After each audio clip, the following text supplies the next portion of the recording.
Long lines for few jobs symbolized Tidewater's struggling economy in 1982. Back up. Okay, come on up. Let's come in. And month by month, the news got worse. Ford cut out an entire shift at its Norfolk truck plant. North Shipco laid off hundreds and closed its apprentice school.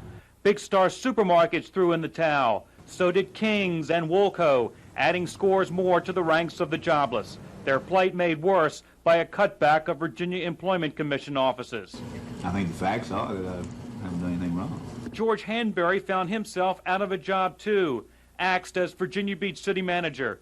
But he wasn't on the sidelines long, summoned in July to replace Portsmouth city manager Robert House, who died with 4 others in a small plane crash in Maryland. Hanbury left his successor at the beach, Thomas Muhlenbeck, with some unfinished business, the location of a future water source. By year's end, Lake Gaston appeared to be the best option. The only one who is against buses are the Biggers and the Uncle Toms.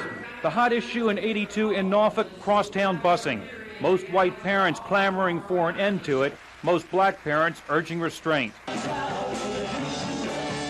Norfolk put its problems aside, however, to celebrate its 300th birthday and staged a bigger-than-ever Harbor Fest on a waterfront, which next spring will house a completed water side.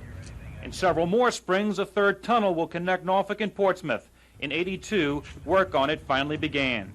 Newport News dreamed of Newport Center to revitalize a downtown now dominated solely by the shipyard, booming thanks to President Reagan's defense buildup.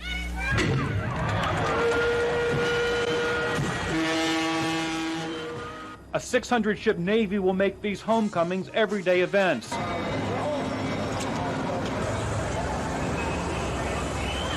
Never routine, though, are tragic accidents. This jet crash in Back Bay took 2 Navy pilots' lives. There was more misery in Tidewater in 1982. A Chesapeake policeman was shot to death. 2 Chesapeake children died in a mobile home fire. A Newport News principal and guidance counselor were killed in an auto accident. A Hampton minister was accused of hiring someone to kill his wife. A Virginia Beach teenager was convicted of murdering his teacher. A lawyer on the way down was alleged drug financier Calvin Bright. It's a great night, and I'm sure that all of you are proud to welcome your next United States Senator, the Honorable Paul Tribble. An attorney on the way up was Paul Tribble, winner over Democrat Richard Davis for the U.S. Senate seat, vacated by Harry Byrd. Norman Sosiski became a congressman in the 4th District, Herb Bateman the same in the 1st. Every piece of property that makes me mad in this town, I buy it. The area's most outrageous new personality was Portsmouth Slumlord P.L. Artis, whose tenants were forced out of their shabby apartments. On the other extreme was Virginia Beach's sugar daddy sheikh, Muhammad Al-Fassi, and his business buddy, Muhammad Ali. I hate to throw an old pair of shoes away, and I'm a sensitive person, 1982 saw several firsts, like Virginia's first execution in 20 years, Frank Coppola, the willing victim. I was strenuously swimming every inch of the way. Eastern Shore grandmother Yanti Rhodes had a first, completing the first ever swim across the bay. Gene Carter became Norfolk's first black school superintendent. Johnny Morrison, Portsmouth's first black Commonwealth attorney. And the first test tube baby born to a Tidewater couple was Danielle Van Way. It's hard to believe, it's still hard to believe she came out of me.